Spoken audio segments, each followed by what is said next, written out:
Welcome back dear students.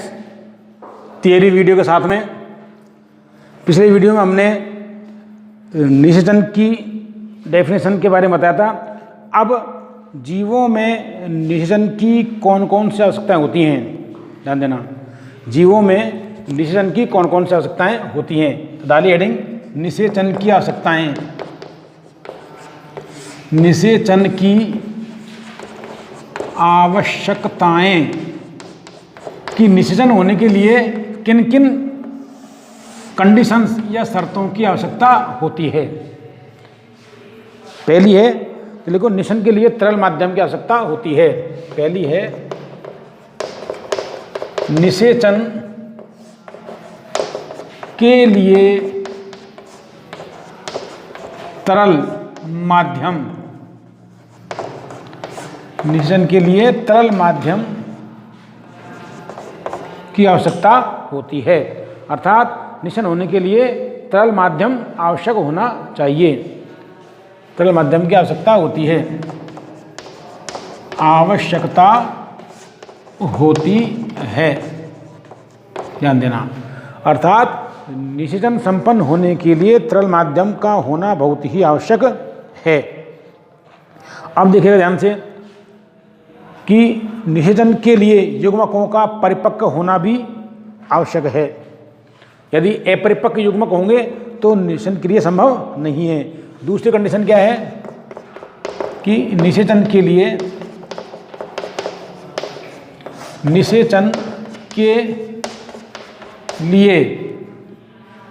युग्मकों का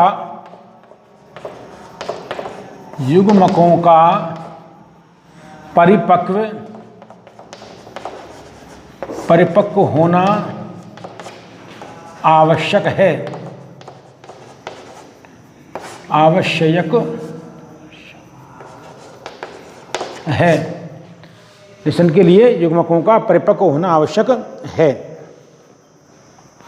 होना आवश्यक है। अब आती है तीसरी जो कंडीशन है कि निषेचन होने के लिए क्या आवश्यक है। इसमें देखो, युग्मकों का जीवन काल बहुत कम होता है। हम जानते हैं कि युग्मकों का जीवन काल बहुत कम होता है, अतः अति शीघ्र युग्मकों का संलयन होना आवश्यक है। तो देखिएगा, युग्मकों का जीवन काल क्या होता है, बहुत कम होता है।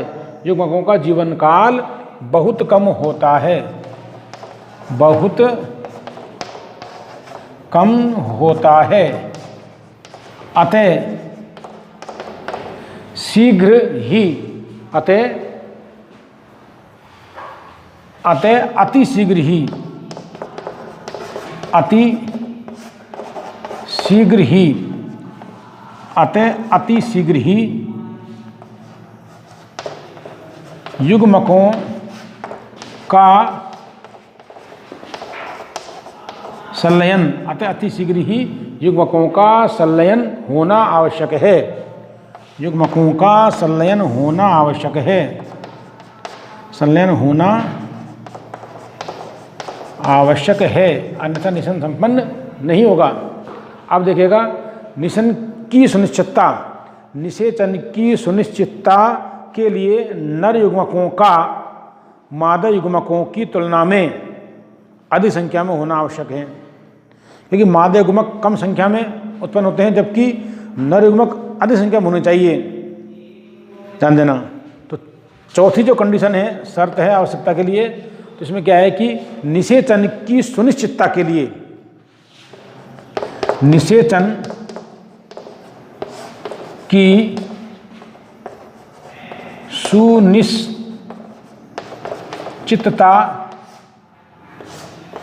के लिए, निषेचन की सुनिश्चितता के लिए नर युग्मकों का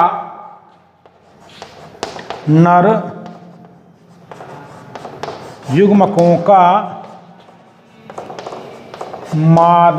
युग्मकों की तुलना में, नर युग्मकों का मादा युग्मकों की तुलना में, मादा युग्मकों की तुलना में क्या होना चाहिए, अधिक संख्या में होना आवश्यक है, तुलना में अधिक संख्या में होना आवश्यक है। तो ध्यान दीजिएगा कि ये प्रश्न आता है कि निशन किसे कहते हैं, निशन होने के लिए क्या क्या आवश्यक शर्तें होनी चाहिए या क्या क्या आवश्यक कंडीशंस होनी चाहिए। तो देखिएगा हमने आपको बताया था कि निषेचन नर एवं मादा युग्मकों के केंद्रकों के संलयन को क्या बोलते हैं, निषेचन कहते हैं। ध्यान दीजिएगा। अब निषेचन के प्रकार पढ़ने से पहले हमें यह पता होना चाहिए कि निषेचन वास्तव में सुनिश्चित हुआ है या नहीं हुआ है। तो उसके लिए क्या करना चाहिए, सबसे पहले कि निषेचन के लिए तरल माध्यम की आवश्यकता होती है कि तरल माध्यम में क्या करते हैं, शुक्राणु क्या करते हैं, नरयुग्मक गतिमान गतिशील होते हैं। और वो तरल माध्यम जैसे जल है, अब मैंने आपको बताया था कि निम्न श्रेणी या निम्न वर्ग के प्राणी जैसे शैवाल, कवक, ब्रायोफाइट्स, टेरिडोफाइट्स में किसके द्वारा होता है, नरयुग्मक का गमन जल के द्वारा होता है, जल के माध्यम से होता है। जल क्या है, तरल माध्यम है। तो सबसे पहले कंडीशन क्या है कि निषेचन के लिए तरल माध्यम की आवश्यकता होती है। दूसरी कंडीशन क्या है, निषेचन के लिए युग्मकों का परिपक्व होना, मतलब युग्मक क्या होते हैं, परिपक्व होना ही बहुत जरूरी है। यदि युग्मक अपरिपक्व हैं तो उनमें निषेचन संभव नहीं है, ध्यान देना। तीसरी कंडीशन क्या है, युग्मकों का जीवन काल बहुत ही कम होता है, बहुत कम होता है, अतः अति शीघ्र ही युग्मकों का संलयन होना आवश्यक, कि युग्मकों का संलयन भी तुरंत होना आवश्यक होता है, अन्यथा वो मर जाएंगे, तो निषेचन संभव नहीं है। अब आता है जो चौथी कंडीशन है कि निषेचन की सुनिश्चितता के लिए नर युग्मकों का मादा युग्मकों की तुलना में अधिक संख्या में होना आवश्यक है। अर्थात ध्यान दीजिएगा, एक एग्जाम्पल लेते हैं, जैसे मानव में लेते हैं हम, मानव में केवल एक अंडाणु का निर्माण होता है, जबकि शुक्राणु लाखों मिलियन, 60 लाख मिलियन पाए जाते हैं। ध्यान देना आप, 2 ml वीर्य के अंदर 7 लाख शुक्राणु पाए जाते हैं। और एक मादा युग्मक को केवल एक अंडाणु एक शुक्राणु क्या करेगा, नर युग्मक क्या करेगा, निषेचित करेगा। तो इतनी संख्या में, क्योंकि गमन के लिए कुछ मर जाते हैं, कुछ क्या हो जाते हैं, तो बहुत कम संख्या में पहुंच पाते हैं, और एक नर युग्मक ही मादा युग्मक को निषेचित कर पाता है। तो इतनी अधिक संख्या में होना चाहिए। तो ये कुछ शर्तें थी, इसके बारे में अब आता है आपके निषेचन के प्रकार। प्रश्न आया हुआ है बेटा आपके एनसीईआरटी में कि निषेचन किसे कहते हैं, यह कितने प्रकार से होता है, समझाइए। ऐसा क्वेश्चन आ चुका है एक बार आपके बोर्ड में। तो अब आप पढ़ेंगे इसके निषेचन के प्रकार, कि निषेचन कितने प्रकार से संभव होता है या कितने प्रकार का होता है। तो देखिएगा निषेचन के प्रकार, निषेचन के प्रकार, ध्यान देना, निषेचन के प्रकार। इसमें देखें कि जीवों में निषेचन निम्नलिखित 2 प्रकार का होता है, जिन्हें हम क्या बोलते हैं, बाह्य निषेचन और आंतरिक निषेचन। तो लिखें, जीवों में निषेचन निम्न 2 प्रकार का होता है। कितने प्रकार का होता है, 2 प्रकार का होता है। पहला है बाह्य निषेचन। पहला कौन सा है, बाह्य निषेचन, इसे बोलते हैं एक्सटर्नल फर्टिलाइजेशन, एक्सटर्नल फर्टिलाइजेशन। और दूसरा है आंतरिक निषेचन। कौन सा, आंतरिक निषेचन, आंतरिक निषेचन, इसे बोलते हैं इंटरनल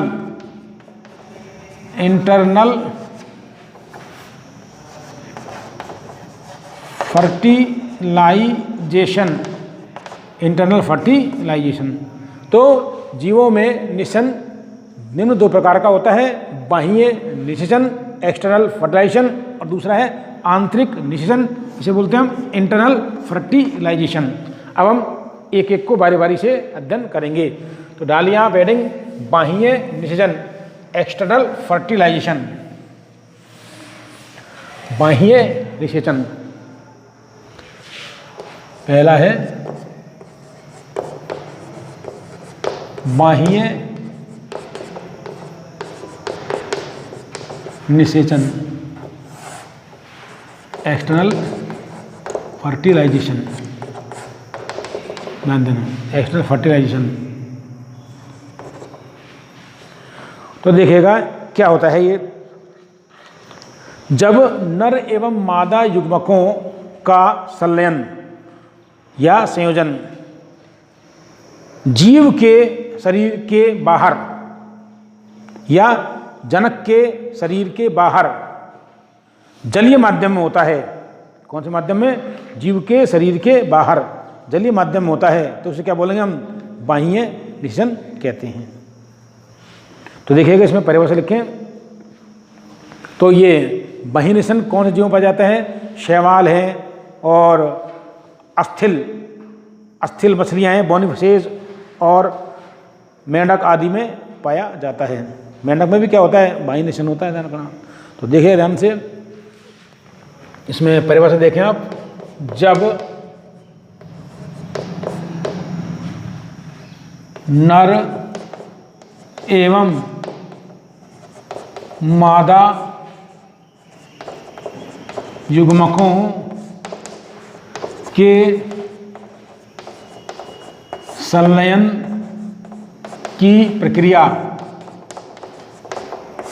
ध्यान देना, जब नर एवं मादा युग्मकों के संलयन की प्रक्रिया, ध्यान देना बेटा, इस इतने सारे जो मैंने अंडरलाइन कराया आपको, इससे हम ये भी कह सकते हैं जब निषेचन, बात वही है, नर एवं मादा युग्मकों के संलयन प्रक्रिया क्या कहलाती है? निषेचन कहलाती है। लेकिन निषेचन में क्या हो रहा है? नर एवं मादा युग्मकों क्या होता है? संलयन होता है, इसलिए हम थोड़ा बड़ा लिखना पड़ रहा है इसको। हम ये भी कह सकते हैं शॉर्ट में, जब निषेचन की क्रिया जीव के या जनक के शरीर के बाहर जलीय माध्यम में होती है तो उसे बाह्य निषेचन कहते हैं। तो निषेचन में क्या होता है? नर एवं मादा युग्मकों का संलयन होता है। तो देखिएगा, जब नर एवं मादा युग्मकों के संलयन की प्रक्रिया, ध्यान देना, कहाँ होती है? प्रक्रिया जनकों या जीव, प्रक्रिया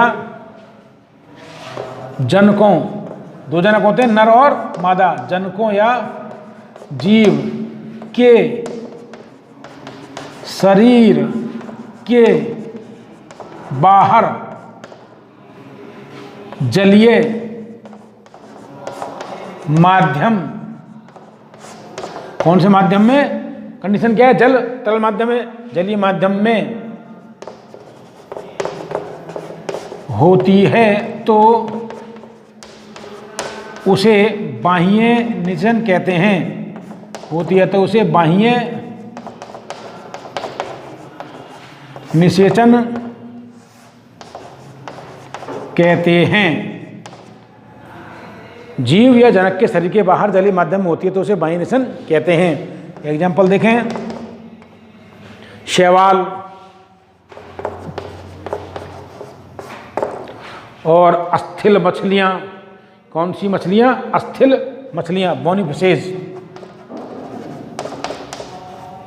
अस्थिल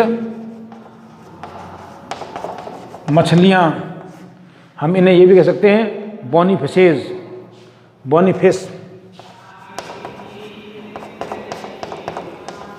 बोनीफिश। और मेंढक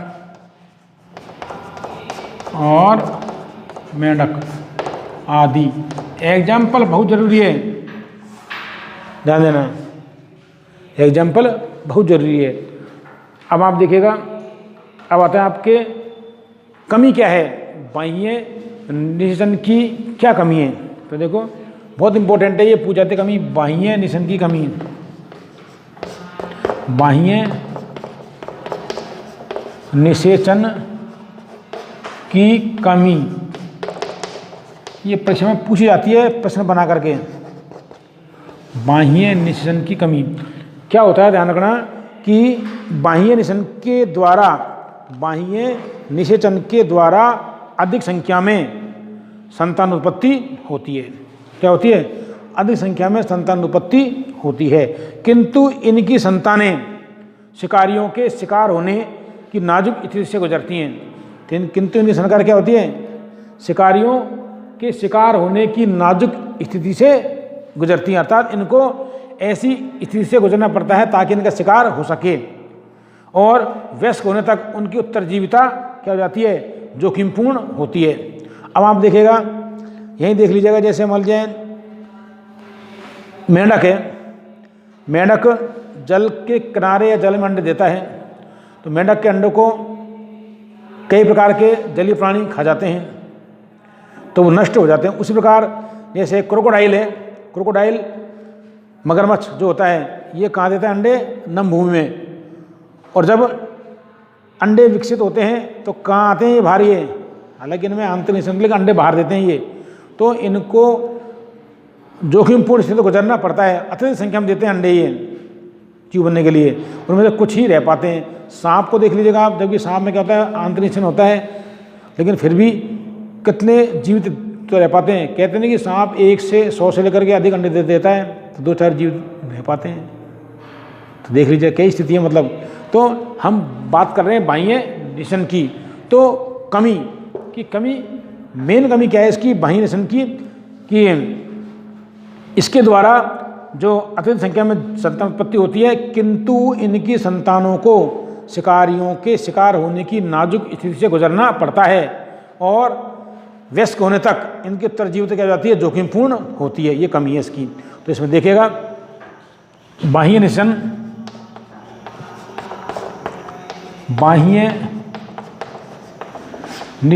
के द्वारा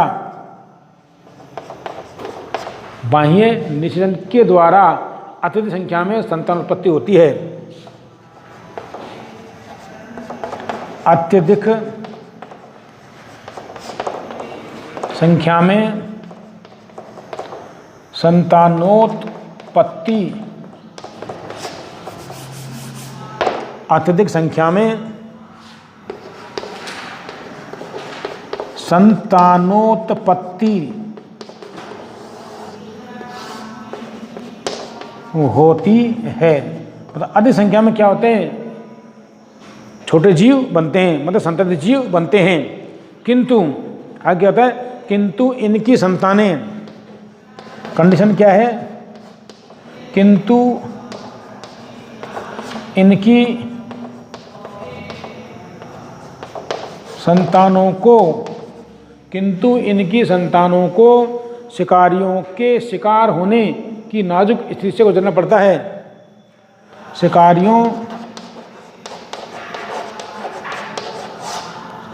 किंतु इनकी संतानों को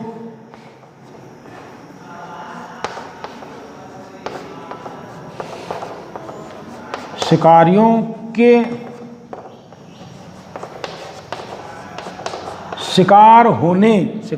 शिकार होने की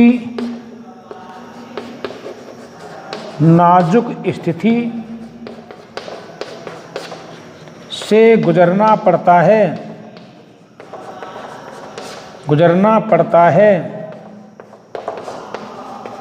अतः वयस्क होने क्या होता है? अतः वयस्क होने तक, या और वयस्क होने तक इनकी संतानों की उत्तरजीविता, वयस्क होने तक उनकी संतानों की उत्तरजीविता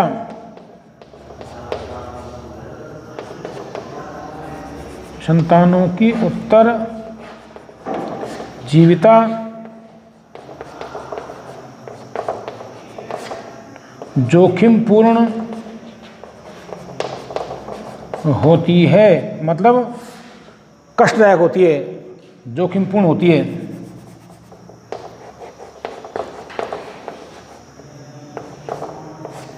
जोखिमपूर्ण होती है। तो कहने का मतलब यह है, बाह्य निषेचन की कमी यही है कि इनको अत्यधिक संख्या में संतान उत्पत्ति करनी पड़ती है, क्योंकि इनकी जो संतान होती हैं वो शिकारियों के शिकार होने की नाजुक स्थिति को गुजरना पड़ता है और वयस्क होने तक बहुत कम मात्रा में रह जाती हैं। अब आता है आपके आंतरिक निषेचन। ध्यान देना, आंतरिक निषेचन।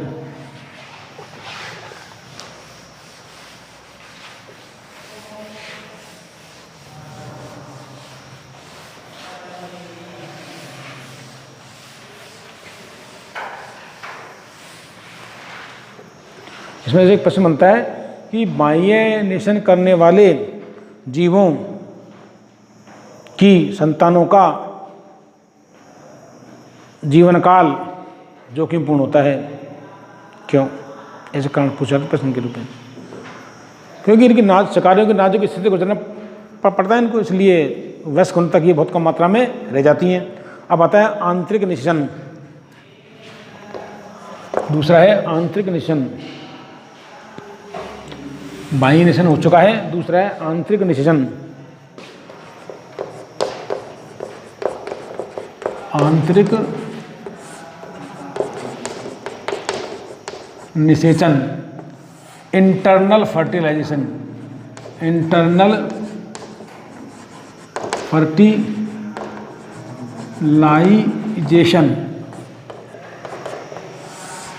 ध्यान देना, जब नर एवं मादा युग्मकों के संलयन की प्रक्रिया जनक प्राणी या जीव के शरीर के अंदर, ध्यान देना, कहाँ होती है? जीव के शरीर के अंदर संपन्न होती है, तो उसे आंतरिक निषेचन कहते हैं।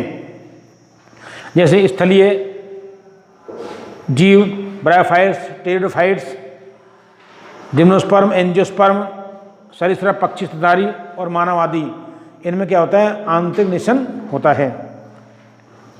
तो देखिएगा, परिभाषा देखें इसकी। जब नर एवं मादा युग्मकों के संलयन, या हम ये भी कह सकते हैं निषेचन शॉर्ट में, की प्रक्रिया, नर एवं मादा युग्मकों के संलयन की प्रक्रिया मादा जनक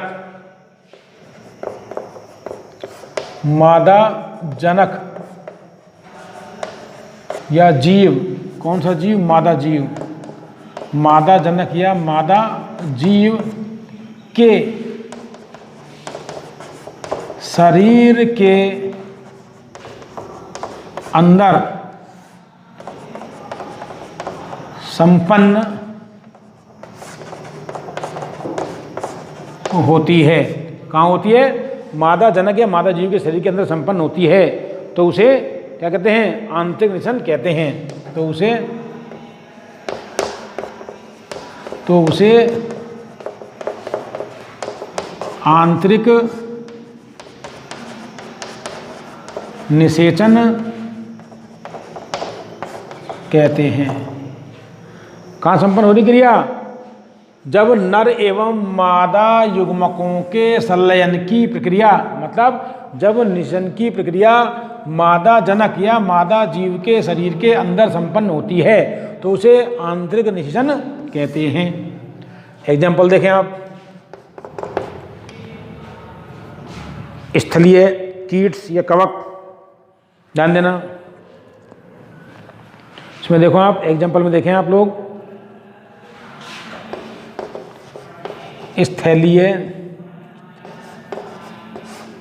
कवक कीट्स, स्थलीय कीट्स, ब्रायोफाइट्स,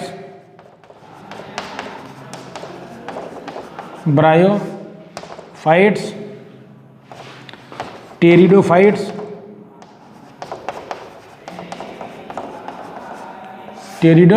ब्रायोफाइट्स और आ जाए को जिम्नोस्पर्म, एंजियोस्पर्म, जिम्नोस्पर्म,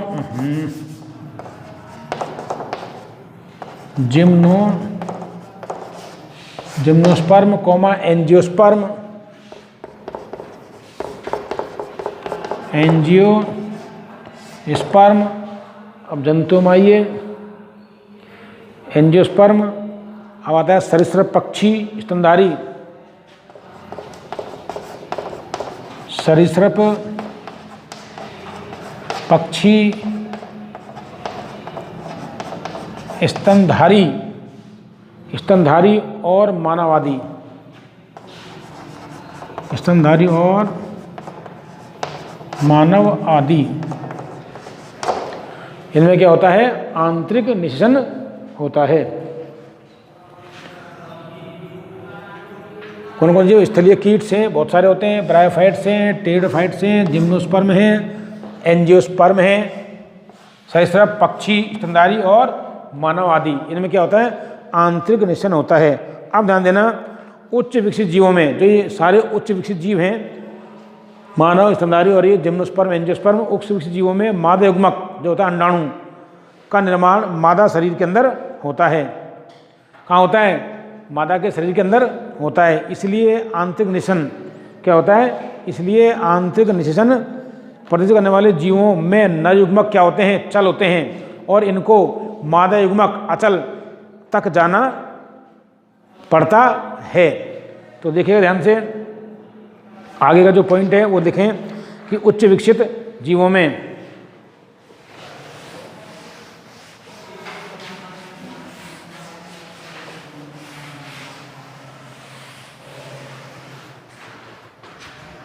इसमें देखें, उच्च विकसित जीवों में उच्च विकसित जीवों में क्या होता है? उच्च विकसित जीवों में मादा युग्मक अंडाणु, मादा युग्मक क्या बोलेंगे इसको? अंडाणु, मादा युग्मक अंडाणु, मादा युग्मक अंडाणु का निर्माण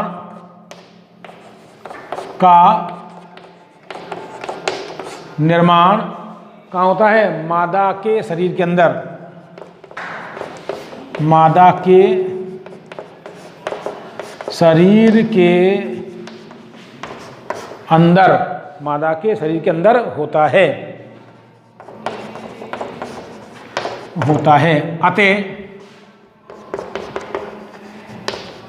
अतः आंतरिक निषेचन, अतः आंतरिक निषेचन प्रदर्शित करने वाले, अतः आंतरिक निषेचन प्रदर्शित करने वाले जीवों, आंतरिक निषेचन प्रदर्शित करने वाले जीवों में नर युग्मक, नर युग्मक क्या होते हैं? शुक्राणु। नर युग्मक शुक्राणु गतिशील होते हैं। नर युग्मक शुक्राणु क्या होते हैं? गतिशील होते हैं, चल होते हैं। मोटाइल, MOTILE, मोटाइल चल होते हैं, गतिशील होते हैं और अंडाणु के साथ युग्मन करने हेतु होते हैं, और इन्हें अंडाणु के साथ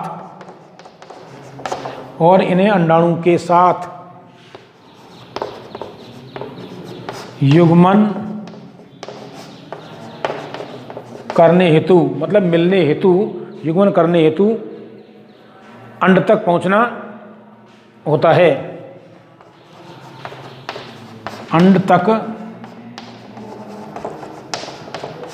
पहुंचना होता है। फिर अंडा क्या होता है? मादा युग्मक अचल होता है, अंड तक पहुंचना होता है। इस प्रक्रिया के लिए नर युग्मक ध्यान देना, अगला पॉइंट है इस क्रिया के लिए, इस प्रक्रिया के लिए नर जनक द्वारा अधिक संख्या में शुक्राणु उत्पन्न किए जाते हैं। इस प्रक्रिया के लिए नर जनक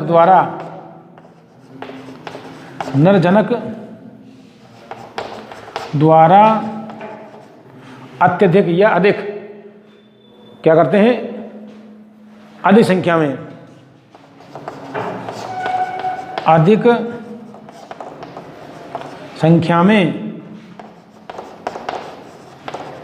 नर युग्मक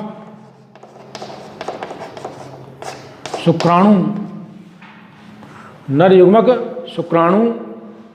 क्या करते हैं, उत्पन्न किए जाते हैं। नर युग्मक शुक्राणु उत्पन्न किए जाते हैं। किंतु मादा जनक द्वारा आता है, किंतु मादा जनक द्वारा अंडाणु बहुत कम संख्या में, किंतु मादा जनक द्वारा अंडाणु मतलब मादा युग्मक अंडाणु बहुत कम संख्या में उत्पन्न किए जाते हैं। बहुत कम संख्या में उत्पन्न किए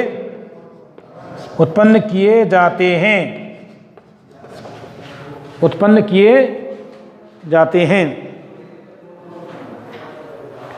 जैसे कह सकते हैं हम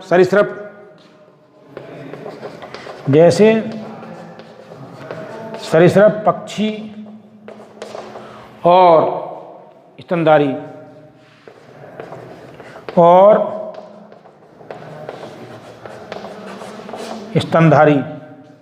आदि। अब देखिएगा, हमको पता है कि पुष्पीय पादप में नर युग्मक क्या होते हैं, अचल होते हैं और प्राणनली द्वारा मादा युग्मक तक पहुँचते हैं। मतलब पुष्पीय पादपों में नर और मादा दोनों युग्मक क्या होते हैं, अचल होते हैं, किंतु नर युग्मकों को प्राणनलिका की सहायता से मादा युग्मक तक पहुँचना होता है। अब प्रश्न आता है कि बाह्य निषेचन और आंतरिक निषेचन में क्या अंतर है। बाह्य निषेचन और आंतरिक निषेचन में क्या अंतर है, तो देखिएगा, पहला सीधा अंतर है कि बाह्य निषेचन जलीय माध्यम होता है और आंतरिक निषेचन क्या होता है, मादा जीव के शरीर के अंदर। ये प्रश्न पूछा जाता है।